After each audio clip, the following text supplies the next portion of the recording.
Wana abakulu bakindaze nti Bujjingo yalina abantu ba planning okuleeta mu kkanisa mbu bawo obujulizi nti be baali bamukubya amasasi era boogere ne yali abatumye guggwere mwoyo.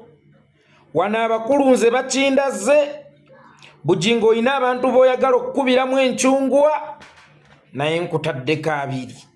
Musse emikono sabira abantu abali mu kunoonyereza bagguke ku mazima g'enkomeredde. Abawa amagezi Mukama asiwaza abantu abatutemula bafeeyo babyeyogerere bokka na bokka bakyankalane bafeeyo obutasigalayo n'omu n'abo abazze batemula abantu mu ggwanga bonna bakwatibwe tubeere mu Uganda eyeyagaza mu Kristo Yesu Mukama ffe. Amiina.